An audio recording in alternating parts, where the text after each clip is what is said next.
George Mueller, Dios proveerá. En el año de 1862, George Mueller contaba con dos asistentes, Jim Wright, quien ayudaba a dirigir la institución para el conocimiento de la Biblia en el país y en el extranjero, y John Townsend, quien le apoyaba en el trabajo de la iglesia,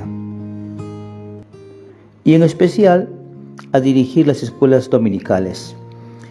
John Townsend llegó a ser amigo íntimo de George, como también su esposa Carolina y su hija Abigail. Esta tenía 3 años cuando sus padres se trasladaron a Bristol y consideraban a George y Mary como sus abuelos. Cuando tenía 8 años, una mañana temprano, Abigail fue a visitar el orfanato. George estaba ocupado en su despacho tratando de decidir cuántos folletos de la institución para el conocimiento de la Biblia se debían imprimir. Entonces levantó los ojos, miró por la ventana y vio a Abigail jugando, feliz en el jardín. Sonrió en silencio. En ese instante llamaron a la puerta. La matrona de la casa de huérfanos número 1 entró en el despacho. Lamento tener que molestarle, señor Mueller, comenzó diciendo, pero no tengo más remedio. Los niños esperan el desayuno y no tenemos nada que darles. ¿Qué hacemos? George se levantó. Yo me encargaré de ello. Deme tan solo 1 minuto, dijo. Antes de dirigirse al comedor de la casa número 1, George salió al jardín. Abigail, ven aquí. Abigail corrió hacia donde él estaba. ¿Qué pasa?, preguntó la niña. George la llevó de la mano. Ven a ver lo que Dios va a hacer ahora mismo, le dijo.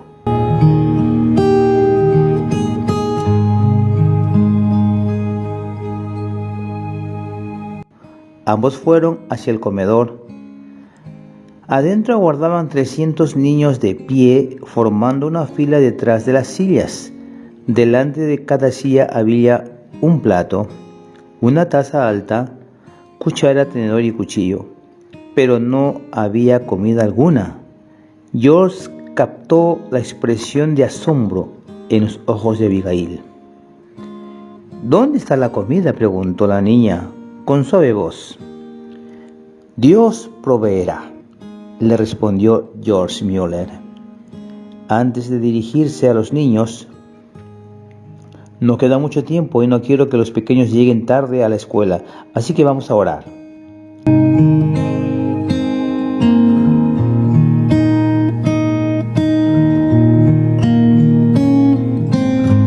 Los niños se inclinaron la cabeza y George oró sencillamente, de esta manera. Querido Dios, te damos las gracias por lo que nos vas a dar de comer. Amén. George levantó los ojos y sonrió a los niños. Pueden sentarse ahora, les dijo. Él no tenía ni idea de dónde vendrían los alimentos por los que acababa de orar, ni cómo llegarían al orfanato, pero sabía que Dios no le fallaría a los niños.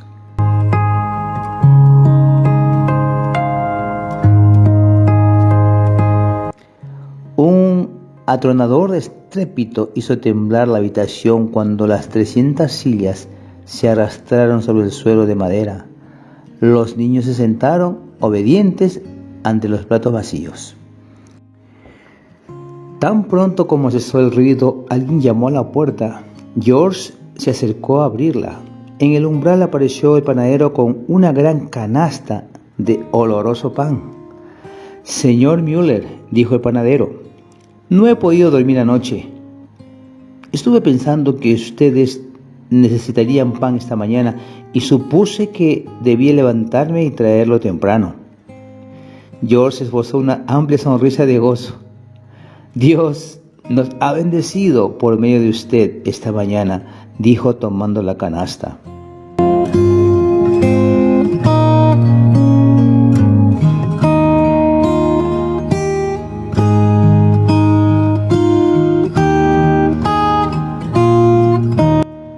Hay otras 2 canastas en la carreta, agregó el panadero. Voy por ellas.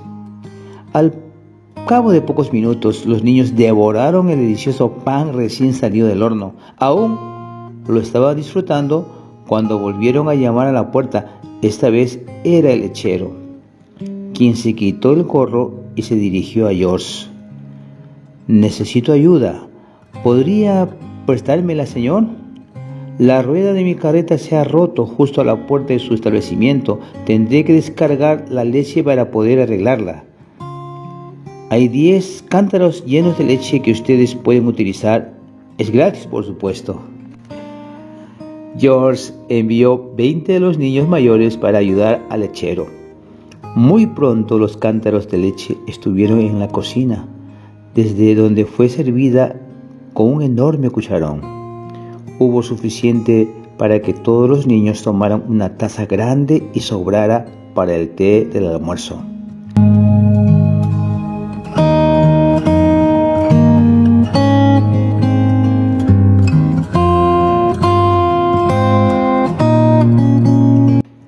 Media hora después que George y Abigail entraran en el comedor, 300 niños habían recibido directamente de Dios un abundante desayuno. Luego George acompañó a la niña al jardín. Ella permaneció pensativa durante un largo rato. Él sabía que ella estaba meditando en lo que había visto. Varias semanas después, Carolina Townsend, su madre, le contó a George que Abigail terminaba sus peticiones de oración con la coletilla: como lo haces para George Mueller. Amén. Esto hizo que George se alegrara mucho. Eso fue exactamente lo que quiso enseñarle a Abigail, que Dios responde fielmente a la oración.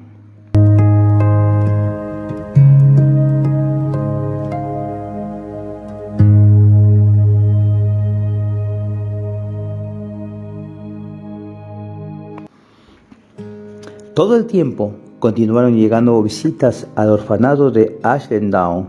Muchos se asombraban de lo que George Mueller había conseguido mediante la oración. Uno de esos visitantes tenía 33 años de edad y se llamaba Hudson Taylor. Iba acompañado de su esposa María, 16 misioneros reclutas, para la recién fundada misión al interior de la China. El grupo pasó la mayor parte el día 22 de agosto de 1865, pasearon por el jardín y charlaron por largo rato. Antes de que el grupo se despidiera, George les prometió orar por ellos cuando zarparan para la China. Hubiera deseado poder acompañarlos. Con el paso de los años, los puertos extranjeros y los millones de personas que no habían oído el mensaje del Evangelio estuvieron pendientes de él. Pero George sabía que Dios le había dado un campo de misión con los huérfanos en Bristol, muchos de los cuales no habrían oído nunca hablar de Dios ni de la salvación que nos trajo su Hijo Jesucristo. Y además, George Mueller pensó que se estaba haciendo viejo para empezar una nueva aventura misionera. Aunque a George le gustaba esforzarse en el trabajo, de vez en cuando se le convencía de la necesidad de hacer una pausa.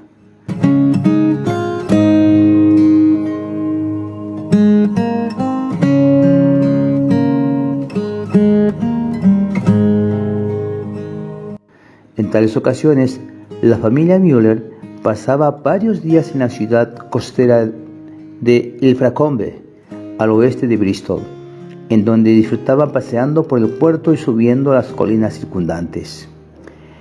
En el otoño de 1865, George y Mary y Lydia fueron a Ilfracombe a pasar unos días de descanso. El 4 de septiembre fue un día claro y hermoso. Los tres salieron de excursión hasta la cima de la colina llamada Capstone Hill. Desde allí se disfrutaba una bella vista panorámica de la comarca. Al descender la colina se toparon con un grupo de personas que iban en dirección opuesta.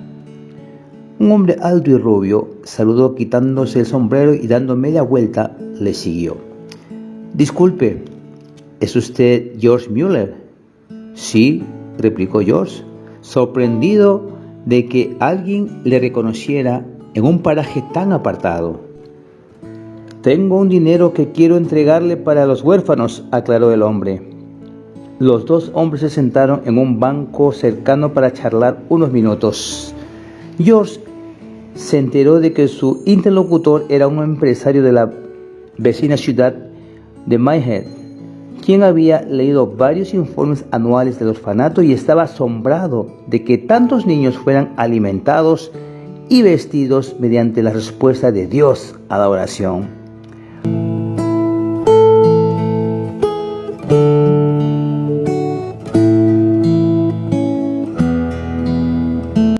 Bueno, dijo el empresario, mirando los ojos de George, al principio dudé de poner toda mi confianza en Dios y decidí hacer una prueba. Había una parcela de terreno que yo quería comprar, luego me enteré que iba a ser subastada e hice de antemano una oferta ridículamente baja. Oré y prometí a Dios que si conseguía el terreno, yo le daría a usted 100 libras esterlinas. Cuando llegó el día de la subasta sentí tantos deseos de saber lo que iba a acontecer que tomé un tren para estar presente. Para mi sorpresa descubrí que mi oferta había sido aceptada. Ahora soy dueño de una propiedad muy valiosa, adquirida solo por la cuarta parte de su valor. Fui a Bristol para entregarle personalmente el dinero, pero me dijeron que estaba en Ilfracombe. Por eso he venido a buscarle. Le llevaré el dinero si usted me indica dónde se aloja. George le dio las gracias con una sonrisa. No me sorprende que Dios le bendijera con la compra del terreno. He oído muchos casos similares, aunque debo confesarle que me asombra que haya tanta gente en tantas partes del mundo que ha oído hablar de la labor del orfanato. Así que, ¿me dijo que usted es de Minehead? Sí, respondió el hombre. No recuerdo que nadie de Minehead haya hecho nunca un donativo al orfanato, pero extrañamente en el espacio de una semana 2 personas desde la localidad quieren darme dinero. Antes de partir de Bristol me enteré que un abogado de esa ciudad, que cierta persona deseaba legar al orfanato en su testamento una herencia de 1000 libras esterlinas. El abogado no me facilitó el nombre del individuo, pero me parece algo increíble porque no conozco a ninguna persona en ese lugar. Una amplia sonrisa se dibujó en el rostro del empresario.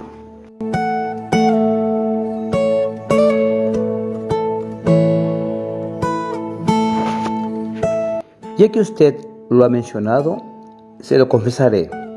Soy el hombre que le ha dejado la herencia. Cuando me di cuenta de que me había equivocado, al dudar del poder de la oración, decidí hacer mi testamento y dejaré 1000 libras esterlinas para ayudarle a sacar adelante la labor del orfanato. De modo que usted ha descubierto el poder de la oración y la bendición de dar en una sola lección, dijo George, radiante de felicidad. Una de las razones por las que decidí construir el orfanato en Ashley Down fue para enseñar a los cristianos que Dios es capaz de contestar la oración.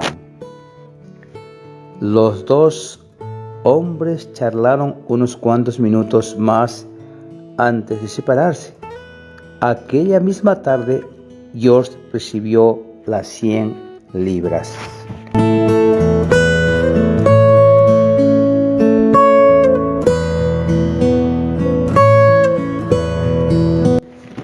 En enero del año siguiente, Henry Fay, el amigo y socio de George, murió a consecuencia de un ataque al corazón, a la edad de 60 años, la misma edad de George. El funeral se celebró en la capilla Bethesda.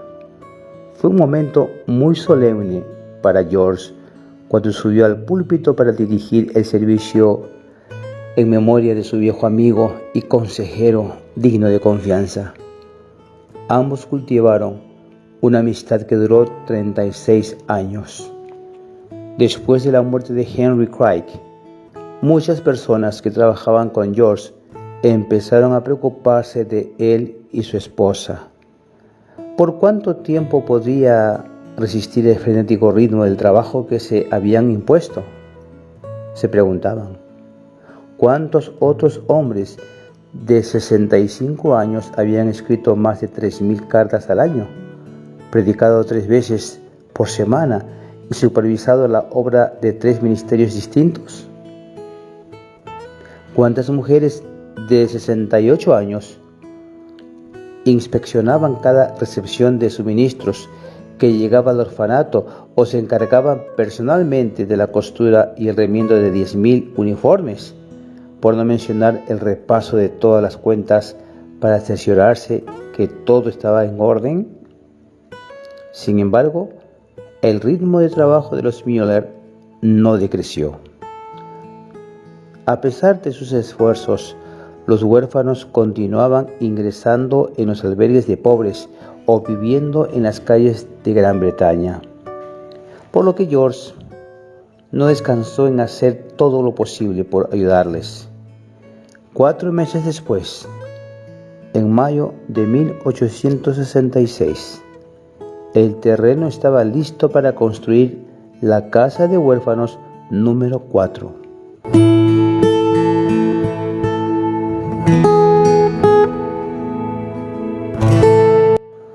En noviembre del año siguiente, la construcción estaba terminada.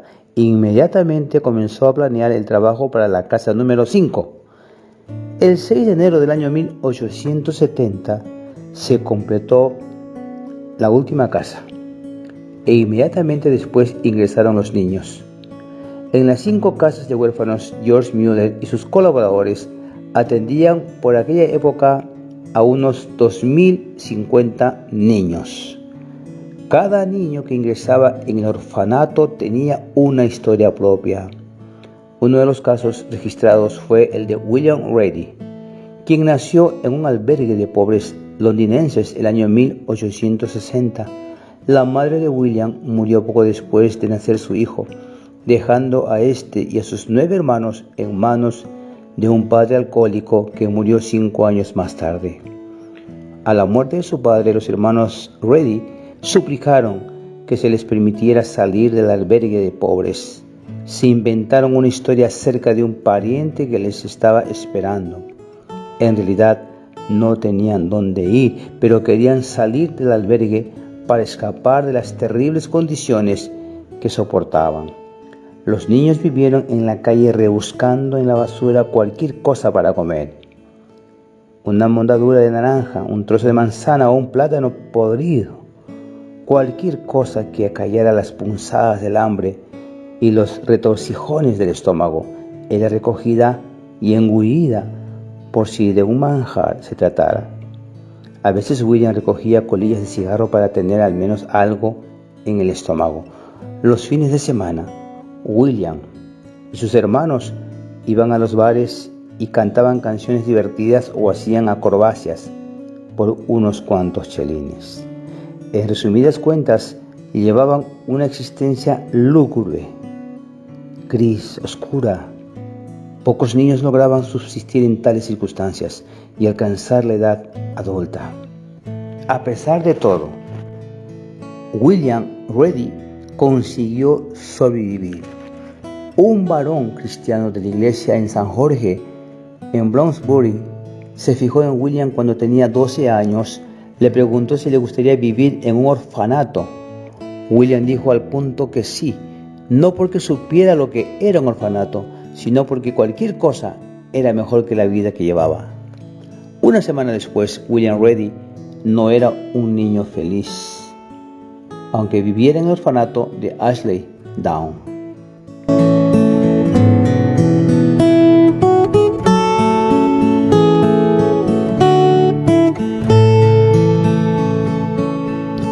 A su llegada, fue bañado con estropajo de la cabeza a los pies, recibió un corte de cabello y tuvo que vestir pantalones de pana marrón, camisa blanca, chaleco abotonado y abrigo de paño azul marino.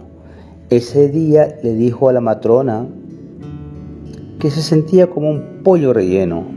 Peor aún, tenía que ir a la escuela cada día. El maestro se percató que William no sabía leer ni escribir una sola palabra, de modo que a los 12 años de edad el niño tuvo que iniciar sus estudios con los pequeños de primaria. Después de todo, William se adaptó a la rutina y llegó a ser uno de los alumnos más destacados de la escuela. El señor French, encargado de buscar empleo a los chicos del orfanato, le preguntó si estaba dispuesto a ser molinero. William pensó que esa sería una buena ocupación. Poco después terminó su estancia en aquella casa. Como todos los niños que abandonaban el orfanato, William recibió 3 mudas de ropa interior para llevarse. El orfanato también le pagaría su sueldo de aprendiz, que equivalía al salario del primer año de trabajo. Lo último que hacían los niños antes de abandonar el orfanato era entrevistarse con George Mueller.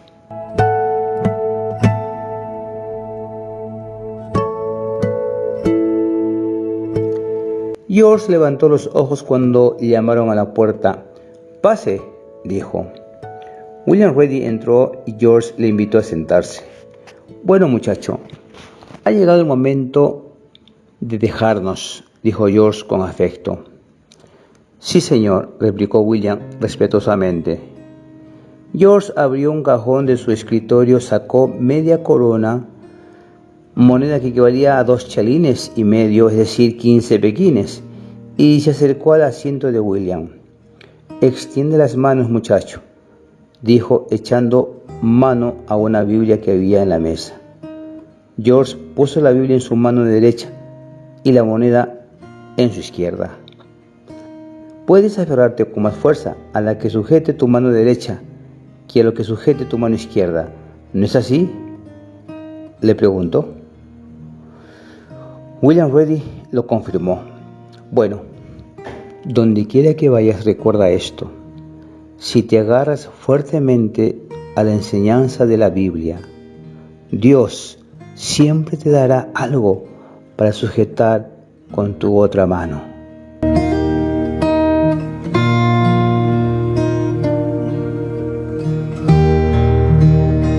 Después de que George orara por William, lo estrechó y le deseó lo mejor para su futuro. Como muchos otros huérfanos, William Ready se mantuvo en contacto con George por carta y enviaba dinero siempre que podía para ayudar a criar otros huérfanos que ambos desconocían. William y George estaban destinados a volver a encontrarse muchos años después en Bristol.